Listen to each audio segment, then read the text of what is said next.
Hi, I'm Brian Dunn, and welcome to the most important podcast ever. What makes it so important? It's not about me, it's about you. This podcast is about ordinary people doing extraordinary things, the moments of resilience, the lessons learned in the small acts, and in some cases, the big acts, as you'll hear today, that make a big difference. From retail floors to boardrooms, we'll share the untold stories that shape lives and careers. This week, our guest is Brad Weinreich. I am so excited to have Brad on today. If that name sounds familiar to you, it's because you probably heard on last week's episode when Steve Dabowski talked about Brad. And Brad today is going to share um, some very personal things about what he's going through and the battle he's going through. And I'm so grateful to have him here. And I just want to talk a little bit at the top here about my experiences with Brad. I first knew Brad, I believe I ran into Brad at 245, which was the Apple Valley store. But where I really got to know Brad, he had one of the high pressure jobs in the company, running store 281 in Richfield, which was right next door to our corporate office. And that was a store that got a lot of visits and a lot of people with opinions. And Brad handled them so well.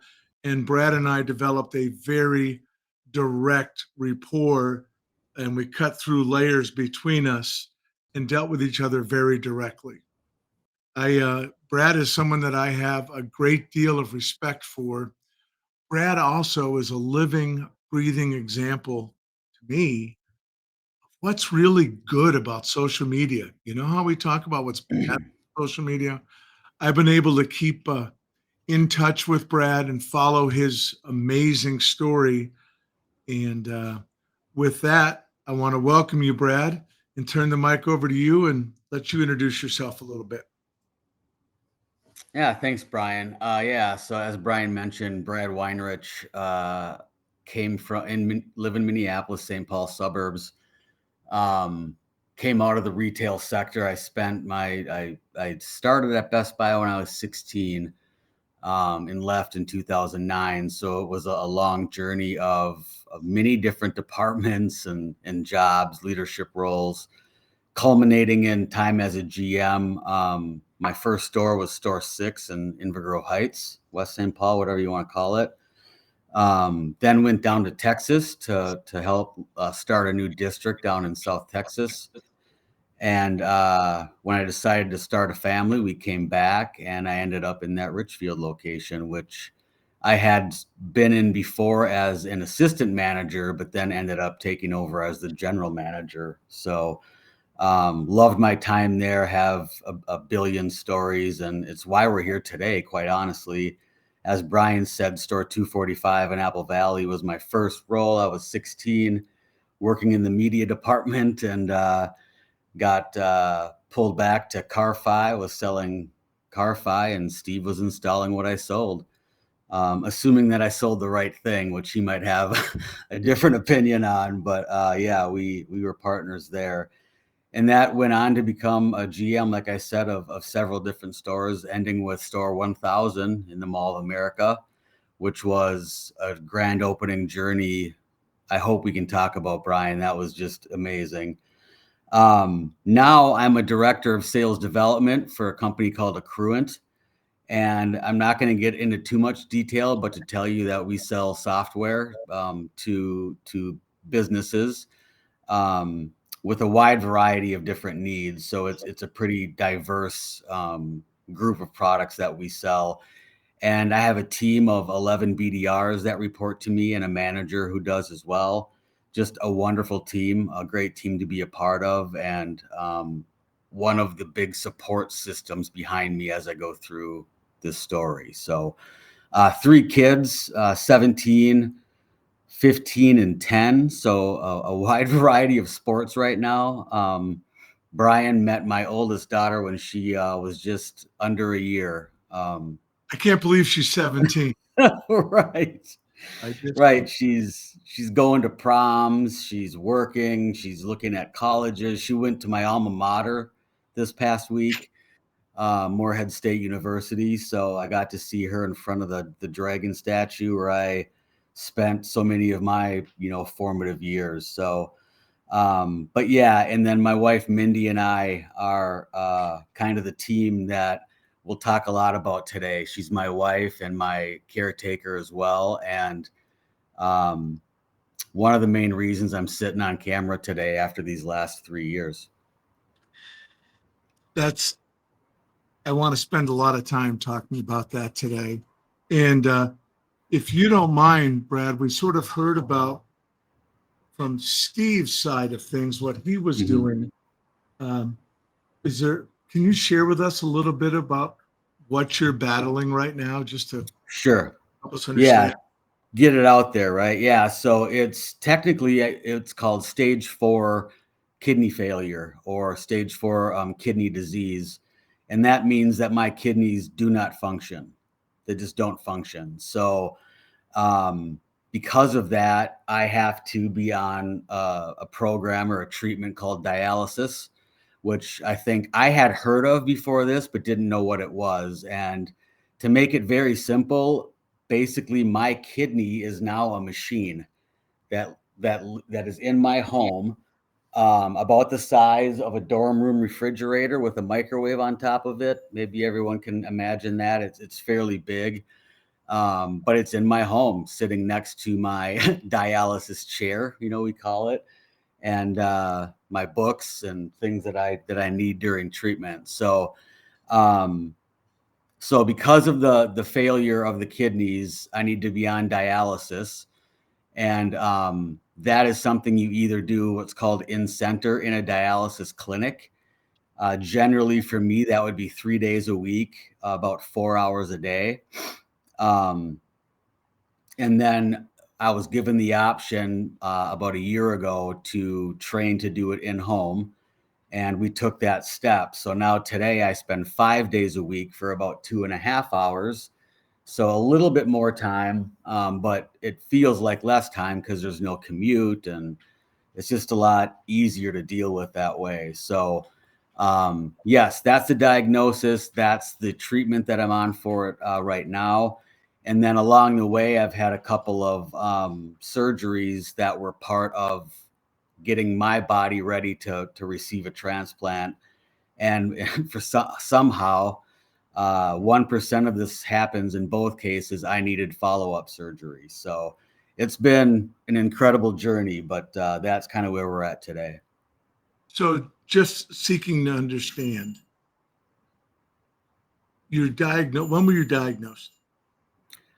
February of 2023. So 2.5 years. So you've been living with this for a minute. Yep. You and your family have been living with it.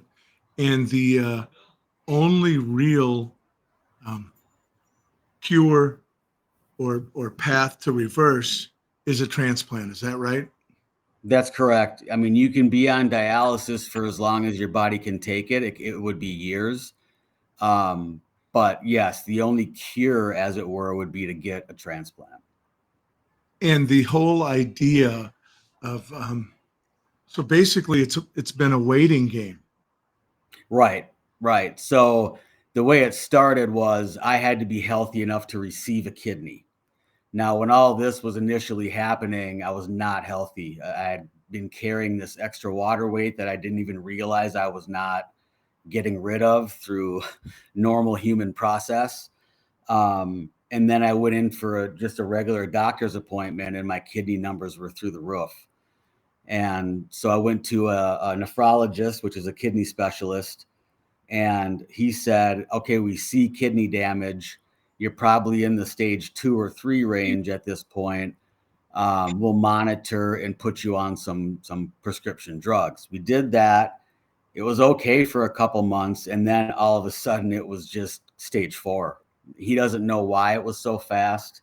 I'm diabetic. I think that's where this all comes from, but it's hard for them to understand the speed at which certain things like this happen to different people. But long story short, I ended up in the hospital at United Hospital in St. Paul where, by the way, my last two kids were born. So we're very familiar with that and respectful of that hospital. So we went there. They put me on some very aggressive medication and said, you're going to have to go on dialysis. And so it was kind of out of nowhere. And that was the beginning. And I've been on ever since.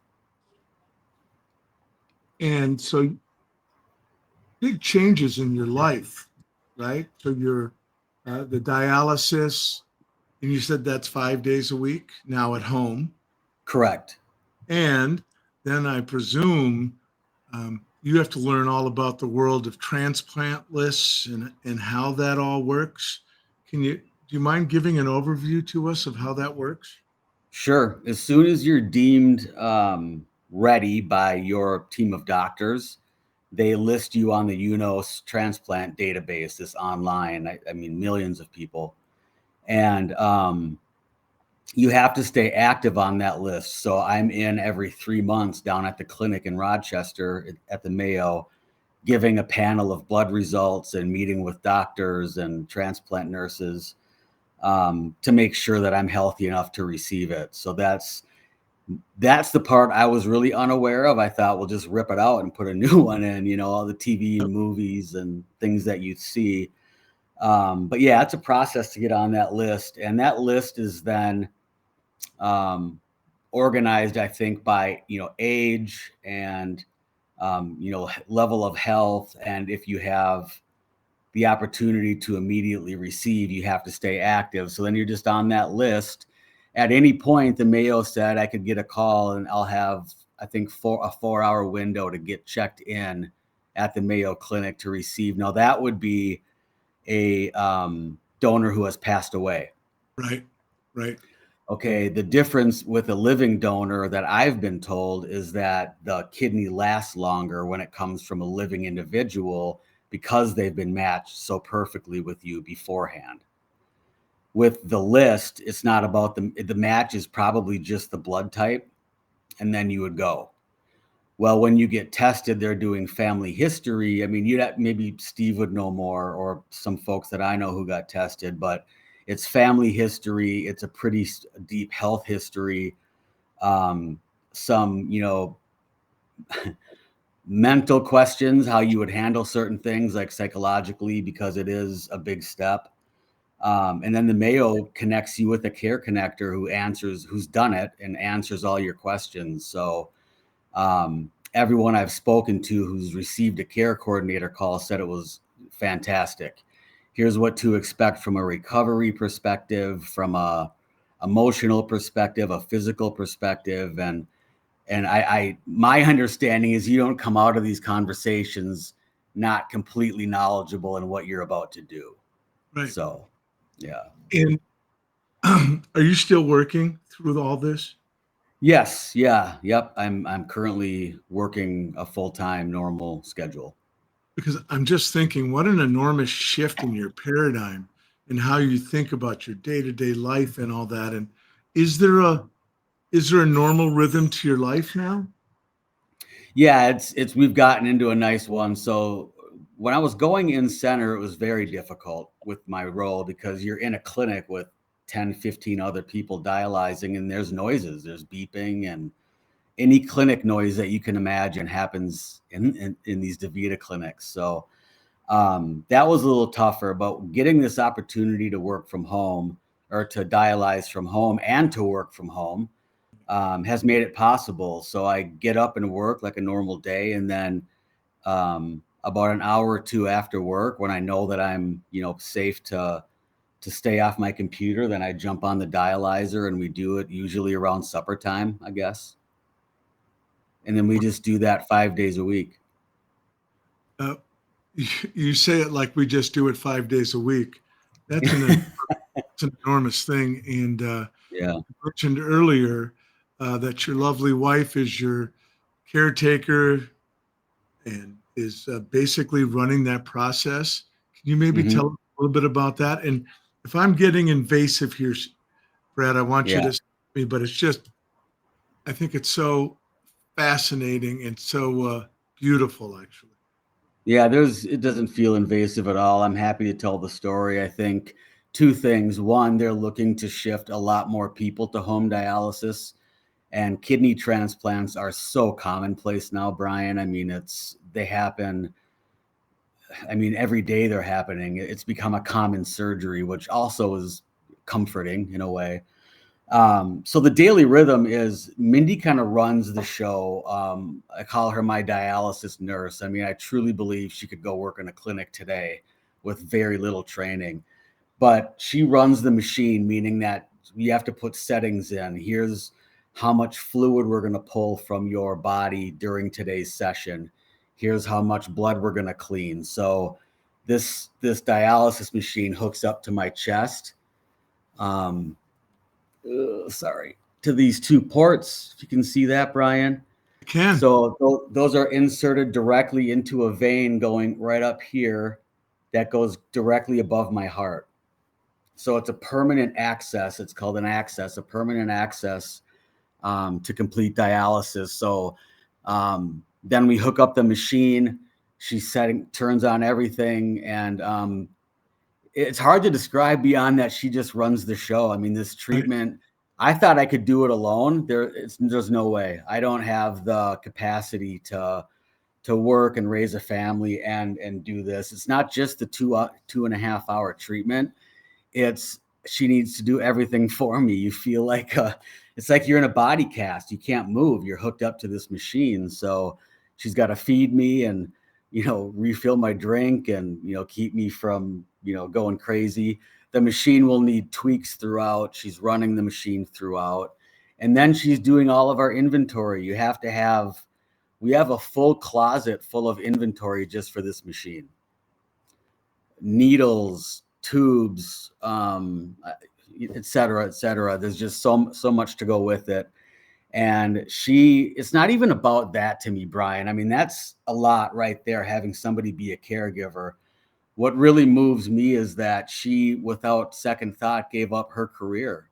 She was running a district for AT&T and was successful at it and doing very well and very much was motivated by her success and what she was doing. And she gave it up without even a second thought to come do this because it's full time. That you couldn't do both.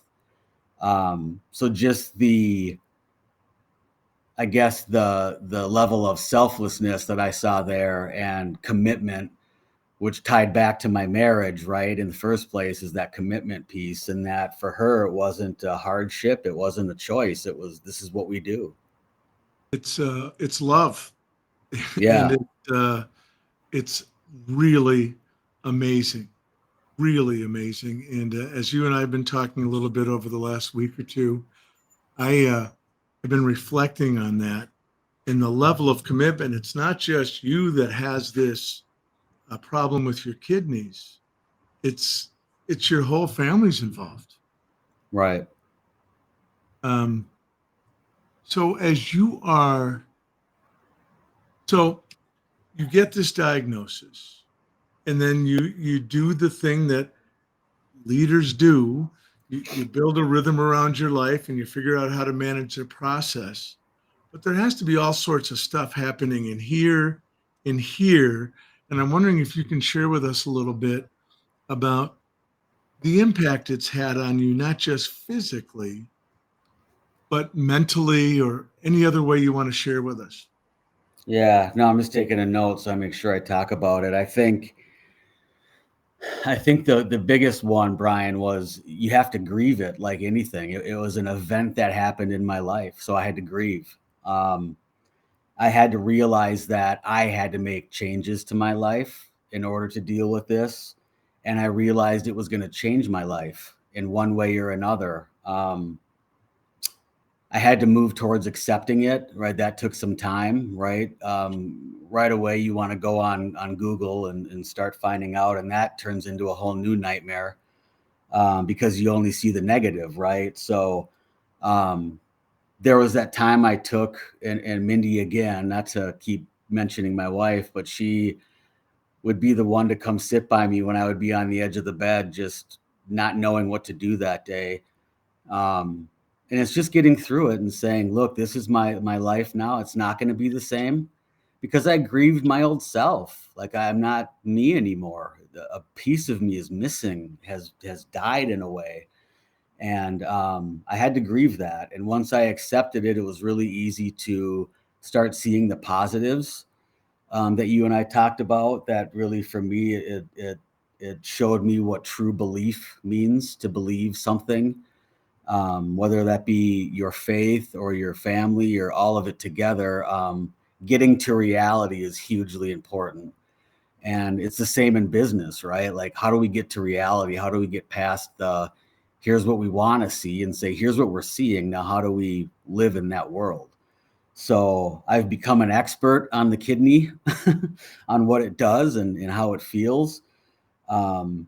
And yes, emotionally, I would say anyone who's going through something like this, allow yourself time to grieve, to cry a little bit, to admit to certain things maybe you never admitted to before about yourself, to see how strong you really are. I didn't believe I was strong until I saw it.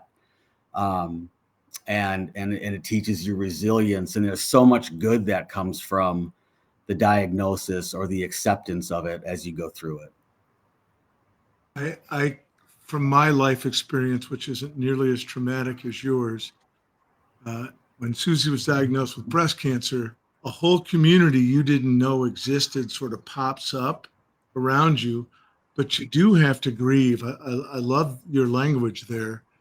And then parts of you do sort of drop out, and then you sort of get to decide what you're going to fill them up with. Yep.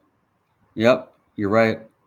Yeah, it's almost like because you're now spending so much time in a chair, and even I've been in the hospital so many times for chunks of time. You also have to get comfortable with yourself, your own thoughts, your own, because they can run away with you when you're laying there. Nobody's in the room. There's nothing on TV. Your low blood pressure alarm goes off for the 5th time of the day. And it gets to be wearing on you, and you have to center back to, this is all for the greater good. It's going to make me healthier, and it's going to be better now when I get the kidney. I think when you're in those moments, and your moment is so massive, but when you're in those moments, it's easy to go to a dark place. Oh yeah. And you have to find, and I think it's like an action verb. I think you have to climb to the light. I think you have to climb to the light, whatever it is for you. Yeah. And it sounds to Yeah, me no, like you're right. it's Mindy, and it's your kids, and it's you and I've discussed it a little bit. It's your faith. Yeah. And there, you said it too, and we haven't talked about the kids thing yet. And there's my son who just walked by. Hey, bud. But yeah, they are the ones. Hold on one second, Brian. Let's pause it right here if we could. And we're back. I'm enjoying a delicious cup of coffee from Deja Blue House of Coffee in beautiful downtown Alexandria. And today's episode's a little noisier because there's been a lot of people coming in and out of the store. And this was the time that worked for Brad and I to get together. So anyway, Brad, we were talking about the power of your family unit, and the amazing things your wife and kids have done. And I don't think the journey you're on is possible without that. You're 100% right. And my kids have shown me, I mean, raising 3 boys, and I remember your boys from coming into my stores back in the day, how they'd bounce around and want to buy everything, and Sue would be wrangling them up. And anyways, it's taught me that the unconditional love that exists between you and your kids, and maybe your dog. I mean, there's not many, but that is out there, and I've really felt that. But they turned to support.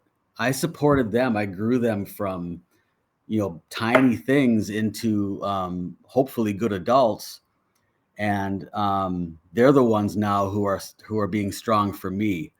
who check in with me at the hospital. No kid wants to come to a hospital. Let's remember that.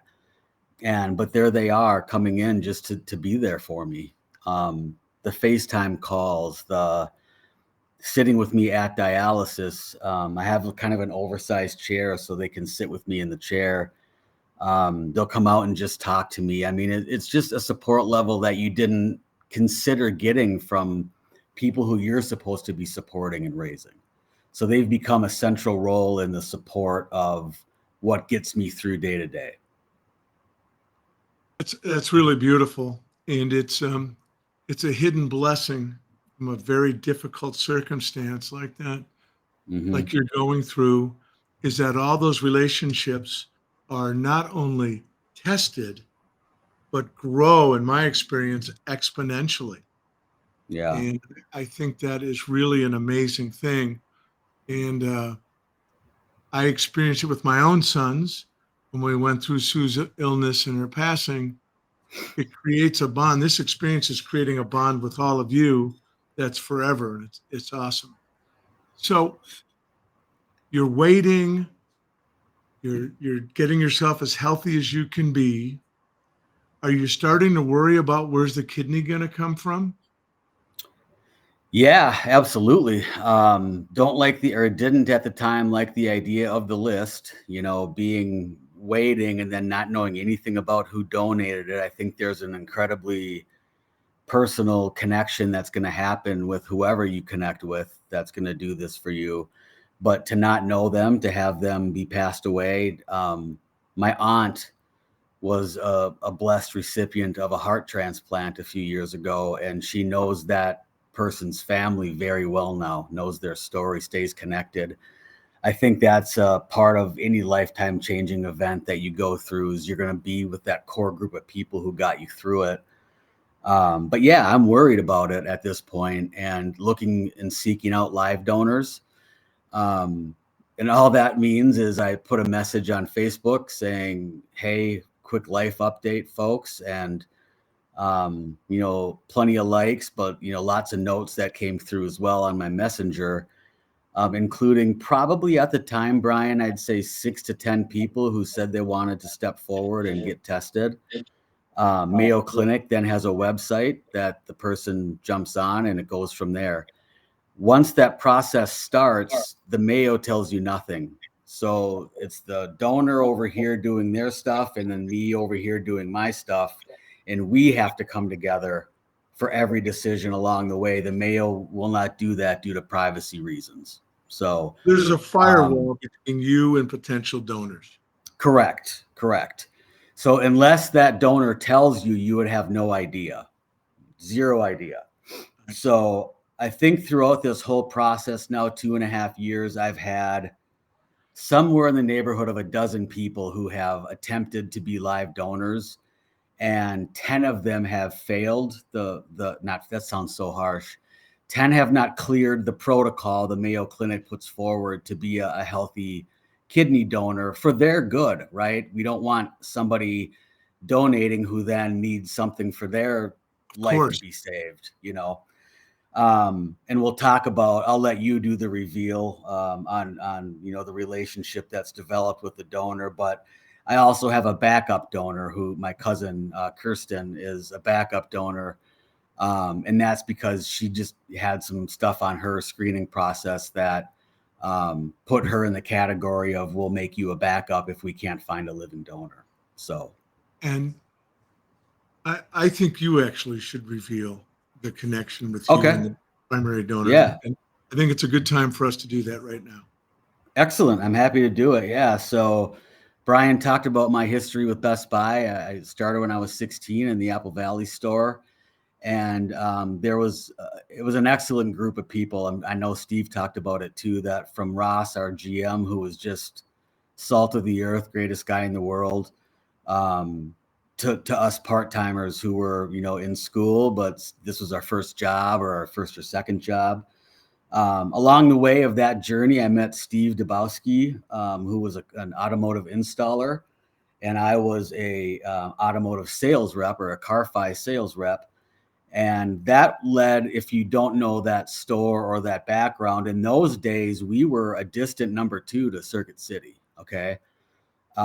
We were a company that was scrappy. I think we had 300 stores maybe when I started in 95, but whatever the right math is, we were, growing into what Best Buy is now. We were in the very infancy of that, or I would say, or the youth of that. And Steve and Scott Hagan was our supervisor in Car Fi. I know you know Scott. Of course. And a handful of us were very tight. I mean, we spent every hour that I wasn't in high school or playing baseball, I was at Best Buy learning. And, before my shift, I was back in the install bay. After my shift, I was back in the install bay. And for me, it was, this is something that's a career, not a job. My first job was at a Texaco. It was great, but it didn't teach me as much as my time at Best Buy did, just about everything. Anyway, so Steve and I were very close there, but at whatever point, whether it was when I went to college or he did, we kind of stopped communicating, reconnected years later on Facebook. Just like I'm sure the majority of Facebook people, he was an acquaintance now, but a friend from before. Kept up on stuff when I saw him post it. And, fast forward to 2023 and I'm posting an update. I think he said he saw the second one that I was still looking, and he just simply reached out on Facebook Messenger and said, hey, I'd be interested in donating. And talk about like one of those, a splash of cold water. You're just like, whoa, to see that name come through that I hadn't seriously thought about in 20 years. I mean, it'd been a long time. And it does a couple of things. It's a flood of memories of the good times and the bad times that we had together, growing up. And then that reconnection factor that this has brought on, another unintended positive, outcome of going through an event like this, is reconnecting with folks from my past. And it's never with bad intent that you didn't stay connected. It's just life happened. Life happened. That's right. Yeah. And, you and I have stayed connected through Facebook, likes and comments and messages throughout the years. But then going into this, it's a whole nother level. And you said it best, Brian, it's in some cases, like with you and I and with Steve and I, it's not reconnecting. It's a new connection, with an acquaintance from before or even a colleague from before. So it does take it to a much deeper level and a deeper empathy and desire to know more about that person's life. And this is really a great way to do that. So yeah, Steve volunteered. I knew that he had moved to the Caribbean because I remember thinking to myself, who the hell does that? Says like, I'm going to do this and does it. Like I've said, I'm going to go live in France and Paris and I'm going to be this world globetrotter and but it never, here I am in Minnesota, with my same couch cushion I've been sitting on for 2 years. I mean, it's just, he made reality his own. And I thought that was so cool at the time and still do to this day. So I admire what he did so much. Just a quick point. Yeah. Mine is moving to Alaska where they have to airlift in supplies. And it's like the snowiest part of the America. Yeah. And just hanging out with my dogs. Yep. Yeah, I had that fantasy until I started watching like those mountain men shows. I was like, you have to do that every day to take a shower. I think I'm out. Exactly. I followed this family that had a cabin in Alaska and it burnt down last Thanksgiving. And I'm like, I'm out. Yeah. Alexandria is perfect for me. Yeah, I think you're right. And I went to school at Morehead State, so I know Alexandria really well. Yep. I have family there. My Aunt Celeste lives there. It's a great place. And I think that's kind of where I live. We're north of Forest Lake. And, the town is roughly 10 to 15,000. So you still have the small town feel, but, we also have a KFC. So we're in downtown Minneapolis in under an hour, downtown St. Paul in 45 minutes, but it's also a very rural, rustic upbringing for the kids and quiet pace of life for us. Yep. So as we start to wrap up here, I want to make sure you get to mention the people you want to mention. I also want to tell you that you have so many lessons that are coming from this that I can't wait to hear about them. And I'll ask one question and turn it over to you. How Sure. long is recovery from a transplant? Yeah, good question. So it's different for Steve and I, right? So we'll go in together. They do it in kind of one motion. We're both in a room in a bed, and they'll take his surgery to take You're in the same surgical suite? that. I don't know. It's funny. My wife asked me that yesterday. I'm not sure, or if it's a conjoining room, or if it goes Yeah. on ice for 5 minutes down a hallway. I don't know. But they'll take his, and then I'll be prepped and opened and ready, and they'll place it. Close us back up. Steve's recovery is probably only a couple of days of, real like pain and being on enough medication where you don't want to work. So probably, 2 to 4 days, I think they said. And then there'll be a couple of weeks where you're still addressing a wound and all of that. But generally speaking, his is pretty quick. With mine, it's 4 to 6 weeks, and I actually have to stay in Rochester that whole time. So I'll have to either get a efficiency hotel or, something. And that is for the very often in-person blood tests and wound checks to make sure that the kidney is adapting to my body. I'll be on anti-rejection pills for the rest of my life. I've learned a lot about that process, but yeah, it'll start with about a month and a half or so of recovery for me and about a week for Steve. Can I ask you, once you're through the initial recovery, and I know it's something you'll always have to manage your whole life, is there something you're looking forward to doing? Oh, Brian, I can't tell you how much of my mind share has been there, sitting in the dialysis chair. Yes, I've always been somebody who loves to travel. We make travel work now. We just have to take 2-day trips. I can go 2 days without dialyzing comfortably, maybe 3 to push it, before I start retaining so much water that my hands and feet swell and my legs swell. And that's what dialysis does, by the way, too. Back to that point, is it not only does it clean my blood, it removes fluid. It's crazy what this machine can do, but that's what your kidney is doing 24/7. But yes, it's to travel more. I want to go to Paris. I want to take my oldest daughter for her high school graduation to Italy. It's a lot of that. I love the ability to be free. My company is so fantastic. I can work remotely from anywhere. And so, yeah, it's just to open the books up where we can actually travel for more than just a couple days at a time.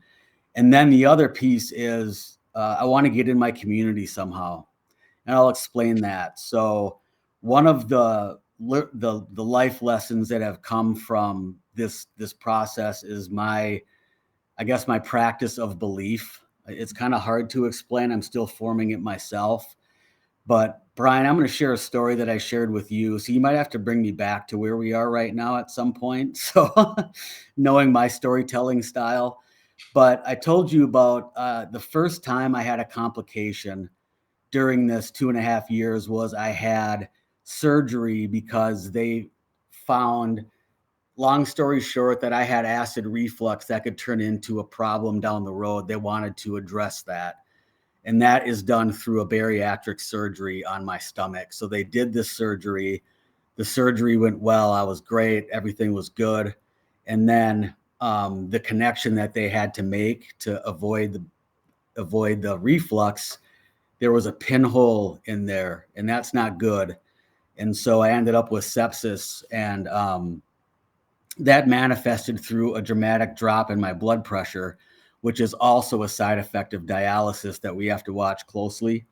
Where my wife called 911, the wonderful paramedics showed up and got me to our closest hospital up here that has a trauma center is Cambridge Medical Center. Props to them because they've been nothing but helpful. But I was in Cambridge, and in the triage for emergency, they called the doctor in, who immediately brought me to a trauma room. I'd never even known this part of the hospital existed. I've been there before, but it was like almost like the ship, the Star Trek, the lights, buttons, TV screens. I mean, it was crazy. And they had me in this room and hooked up to IVs before I even knew what they were doing. And it was getting scary in that moment, just because why is everybody moving so fast, and why is there such a crowd of people? And it's when you hear that code blue when you're in for your kid's flu shot and everyone rushes. That's what it was. I mean, it was straight out of a TV show. And anyways, I'm on this table, and part of the gathering of water in my feet, they put me on a bed that was tilted backwards. So I was literally, my head was near the ground, my feet were in the air. And the doctor came in and grabbed my arm and said, "Look, I have some news. You have an infection called sepsis." I had heard of that because I am a raving Sopranos fan, and Tony Soprano had sepsis in his nightmare time in the hospital after I Uncle remember it June well. shot him. Yep. Yeah, gut shot him. So I knew it was serious, but I did not know what was coming next, which was the doctor saying, "Do you want me to get a priest? Do you want me to get anyone on the phone?" And in that moment, it's happening again. You get pretty emotional. And in that moment of time, my first thought just went to, my belief is, if this is my last moments on earth, that I'm going to go to heaven, and I'm going to see relatives, and I'm going to be there waiting for my family. And that's all I could think in that moment. And I just started to pray. And I felt kind of like, we talked about this too, Brian, but I felt bad in a way, or like a hypocrite in a way. Like, I've been a Catholic and I've been a Christian, but it's always been kind of in the background. It's been a belief system when times were tough, but never when times were good, right? I didn't go there to say thank you. I always went there to say help. And it just wasn't that forefront in my life. Anyways, it became it that night. Let's just say that. No crazy experience. I didn't, go under for any period of time, but your mind goes to a place you didn't know existed. You know there's dark places, and there's fun places. You don't know there's end days places unless you've been there. And I've talked to people who have been there at the Mayo. The Mayo in itself is a community of survivors and fighters, and people who are so incredibly resilient and positive, that greet you when you walk in, when you're at your lowest moment, that put their hand on your shoulder and say, "Look, I was there 2 years ago, and now I work at the Mayo Clinic." And so when I mentioned community earlier, that's what I mean. I want to get out and find a way to serve the community that has served me so well. And not only is that the folks that I'll thank in a little bit, but it's the institutions along the way and the learnings along the way. But my moment of belief on that hospital table, minutes later, I was taken in an ambulance, and they were driving like Dale Earnhardt. I mean, I couldn't believe it. We were weaving in and out of traffic down 52 all the way to Rochester, and they got me there in an hour. And it takes me about 2 hours. So that explains the urgency of that trip, but they got it fixed. I came through. It was probably dicey for 4 days. Mindy was with me, sleeping in the hotel room. I had a makeshift bed. Family was in and out. I was reaching out to people and just letting them know, kind of where I stood. And then you can fast forward to a couple of weeks ago. It happened again, different circumstances, but with sepsis again.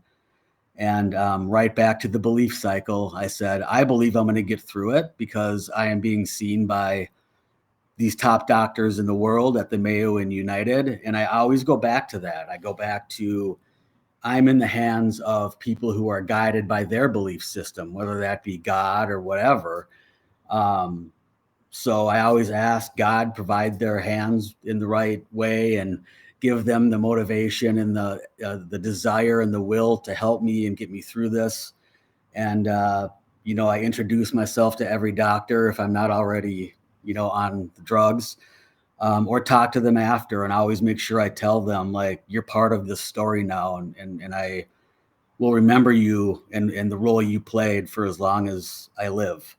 So, to make a long story maybe longer, it really was to me about belief, about re-engaging my faith, about re-engaging my belief in humanity, right? It's not just about the unknown, it's about the known. So my belief in people around me who have stepped up in ways that I would never ask nor expect. People who do want to hear my story, people who cry in the middle of the Mall of America when they hear my story. It just changes everything, Brian. You sent me a quote about what tears do, and it's almost a rejuvenation. It brings you back to normal to get that emotion out, and it's been an important part of my story as well.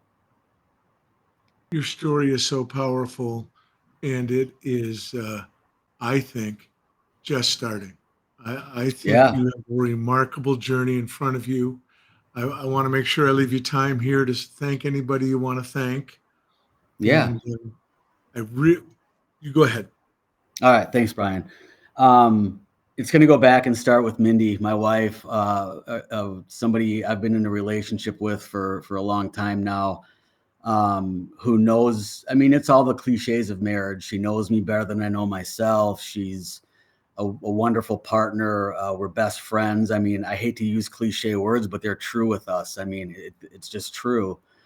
And somehow this process has made us grown in our connectedness, our togetherness, our love has grown. I mean, everything. We went through, there was times when we were ready to leave the house after dialysis. It got so contentious. What I want from that day's treatment versus what she thinks is safe. You get to a weird point when you're almost self-medicating, but you have to. It's not in the negative way of that terminology. It's in the, I'm responsible for my own health care, more so than you can ever imagine you ever would be. And so I'll say, well, I want to be at this weight. It's all about weight, Brian, what they call a dry weight, a weight that I should be at and I would maintain if I had kidney function. It just maintains through how you expunge urine and sweat and things like that. But mine don't do that anymore. So it's kind of that piece of it. But, I'll say I want to be at this weight and then I'll end up with low blood pressure, which makes me feel very sick. And then Mindy would say, I told you we should, you know what I mean? And then you'd get into this, but we've learned to understand what we both want and need out of these treatments.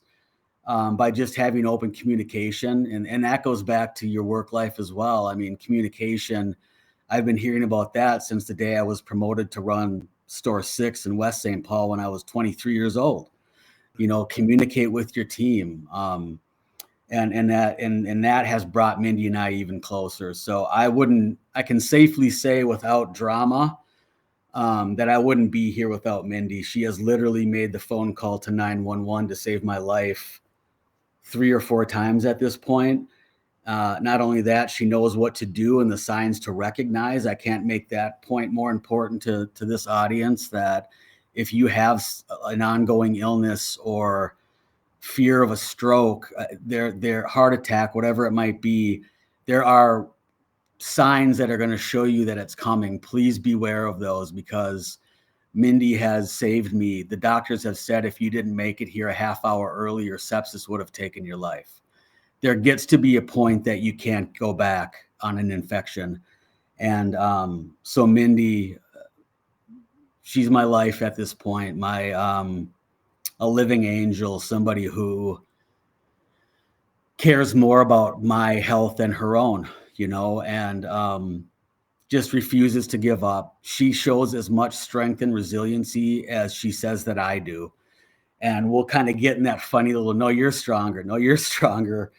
But not only the basic parts of the inventory in the machine, it's the way she's just there for me. She won't leave my side during dialysis, unless one of the kids is sitting next to me. I mean, she's very attentive, and I could go on forever. But That's Mindy, I beautiful. love You're a you. lucky Yeah, man. I really am. I believe that to be true. And it's our 7th wedding anniversary in December. So we're going to go back to where we got married in West Hollywood and stay at the Chateau Marmont. If you've heard of that hotel. Of course I have. Yeah. Yeah. I I'm suppose you pushing. have. Yeah. Of course, Yeah. Yeah. of course, man. I can only afford to stay a couple nights, but we make it work and it's a blast. And then Steve Dubowski. Steve, somebody I considered a close friend many years ago and a friend throughout, but now a true partner, a brother, somebody who in a very short time span and all via text or talking on the phone, we have grown in ways together that we never thought we would. The fear of this, Brian, fear is a big part of this. We didn't talk about, but there's a chance it's a surgery. So you have that, the normal chance that things go wrong. But there's also the life altering piece. I mean, Steve will have to make life changes after he donates a kidney on how he treats his body, watching his blood pressure and all of that, certain medications you can't take. And for me, the healing process and anti-rejection drugs the rest of my life, the fear that the kidney decides it doesn't want to be part of me. And so getting through that is really hard to address. Somebody asked me that one day, how do you overcome the fear? And what I would tell you is, and Steve may have a different opinion, but it goes away through understanding for me. So knowing everything about what could happen, the good, the bad, and the ugly really helps me. It also helps in my faith that I don't fear anything because of that faith and the belief that, if that the worst of worst times comes, I know where I'm going. So anyone else's opinion is really invalid at that point. I will ask to see a parish priest, as is my faith outlines, but that's more out of my desire than it is a formation. I mean, I just want that comfort of somebody who I know is familiar with what it's like to communicate with God. So Steve, I'll never be able to thank you enough. I plan to take my family down to see you on vacation in the coming months or shortly after our transplant happens, just to spend time with you and to meet your wife and all of that. But I can't thank Steve enough. He's saving my life. And you know what, Brian? He knows my mission. I feel like there's a mission in all of this. Why am I being kept alive when others are not? And to be very transparent, I've never shared this with anyone but my wife, but it's to raise my kids. I feel like that's why I'm here, to raise them in a way to show them what it means to be resilient and what it is to care about somebody. To fight, to want to be here and to have reasons for that. To be a wife to Mindy or husband to my wife is important too. And, to be a son to my parents and just to be here for the people who love me, and learning to accept that love has been big. It's always, I know my boys who I'm close with. Right. And I do love my friends, but it's different when you connect with somebody at a level like this, with Steve, that it's a love that I don't know how to explain, just that I'm putting my life in his hand and he in mine. And that's not a Tuesday at the office. That's not a weird moment in your life. That's a life altering moment.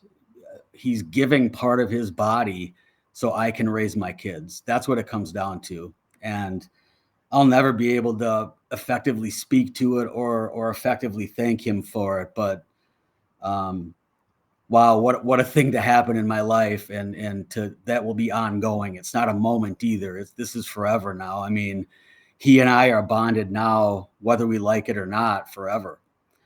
To my dad, I have to call out my dad specifically. Not only as a parent have my mom and dad been great, but my dad has been just we've grown together in our relationship in ways that I didn't know we could. And we were already very close. He raised me. My parents divorced when I was 2, and I stayed with my dad. And so it was me and him through a lot of things, through his second marriage, through my life, really. But it was a call at least 5 times a week. Just, how are you feeling?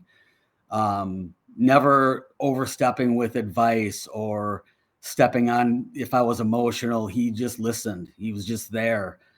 But it was that always following up. He would call the hospital. Why is this taking so long?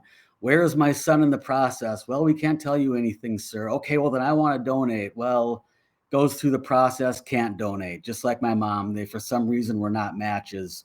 And it devastated both of them because they wanted to give me that gift. And that's most likely what you think your blood match is going to be, is your parents, or like a blood brother or sister, which I don't have as an only child. But yeah, just my dad's ability to change my day. That's what him and Mindy have in common. And they do it often by just that phone call, or my dad will read an article about a survivor and share that with me. And he's just that influence in my life. And then, That's of awesome. course, my mom and my stepdad, Dave, and their significant others, Bruce and Tracy, have been, every step of the way with support.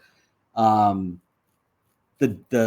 doctors and nurses, this is another 1-hour podcast, but I'll do as short as I can, have saved my life at Cambridge. They've saved my life at United, and they saved my life at the Mayo, not figuratively, but literally, have brought me from death's door back. Again, starting with Mindy's help and noticing when I needed to be in a hospital. But these doctors and nurses, Brian, I don't know if you're like me or if others are, but you watch ER growing up, you watch The Pit, the most recently on HBO. You see these shows about doctors, and it's always at a little bit of a different level of what you actually experience. And I mean that because in some cases they're very cut and dry. Here's your prescription. This is what you have. They're scientists first. Here's how you fix it. And then there's some that are humanists first, right? That come in and just say, how are you? You just went through a very serious surgery. You were in a moment of, it could go either way. Where are you at right now? And they just talk to you. They also explain every cut and stitch and incision and anything they did during that surgery. And then they turn you over to the nurses who, I tell you what, it's like the way I feel about teachers and educators. There's not enough for them. They do so much. They are handling the doctors, but they're also they're your care while you're, in the hospital.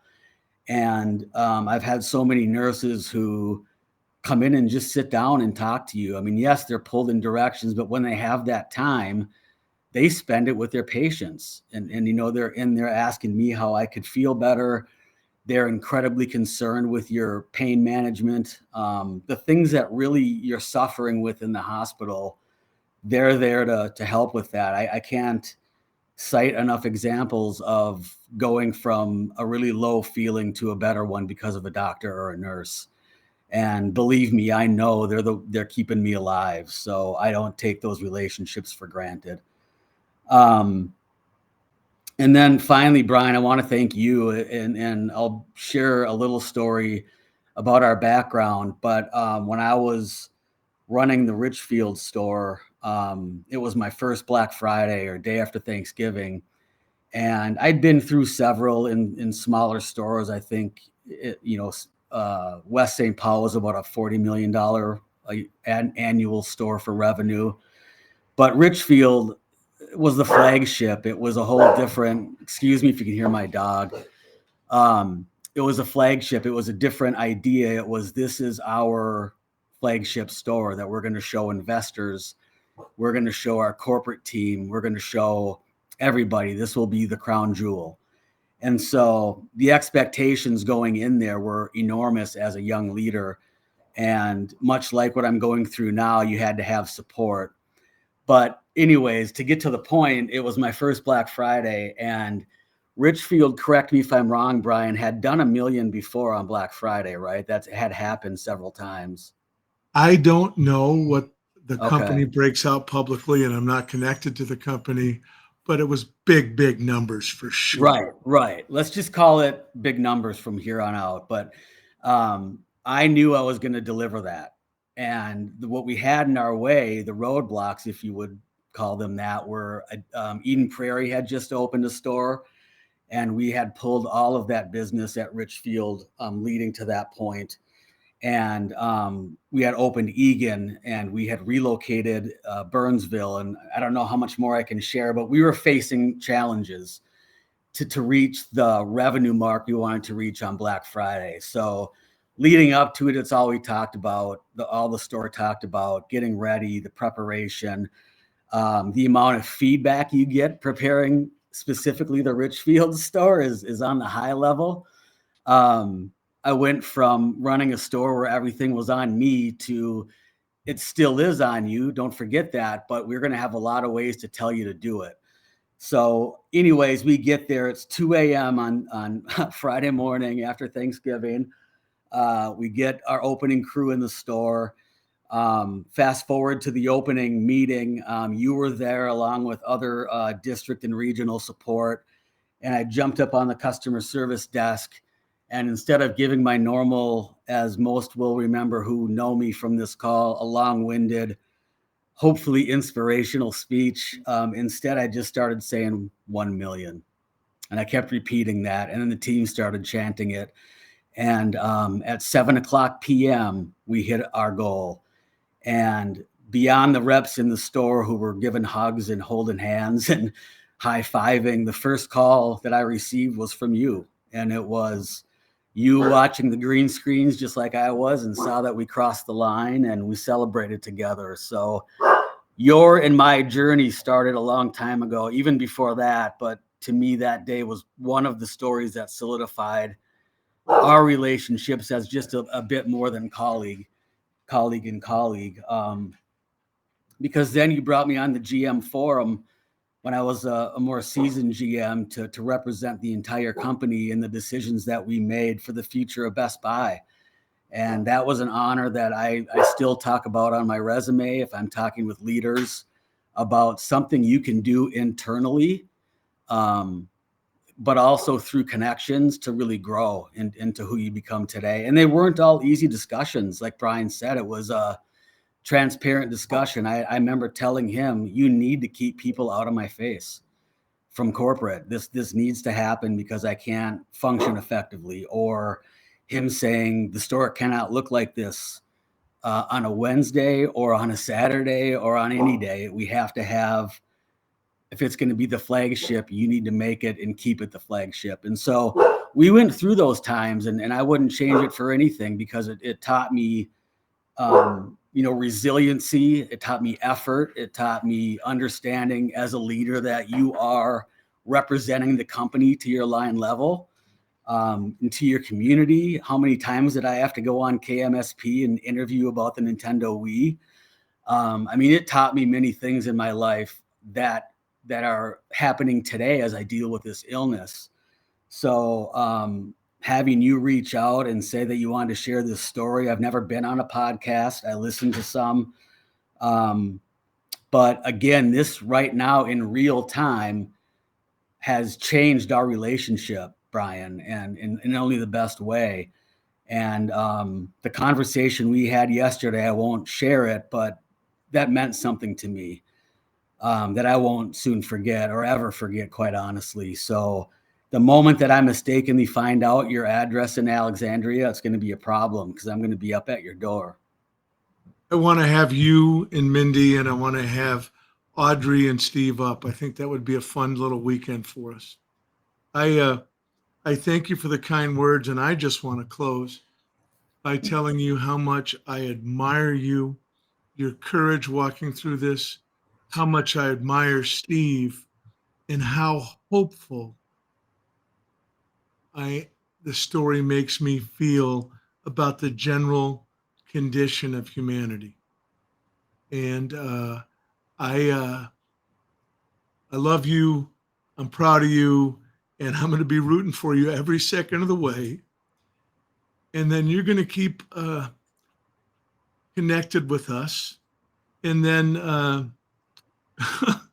I don't mean to sound like a network executive, but I've talked to Steve and Brad. And sometime later in the fall, when they've had a chance to recover, we're going to have another episode and catch up with both of them together. I thank you so much for your time today, and I've really enjoyed it. So that's it for the most important podcast ever.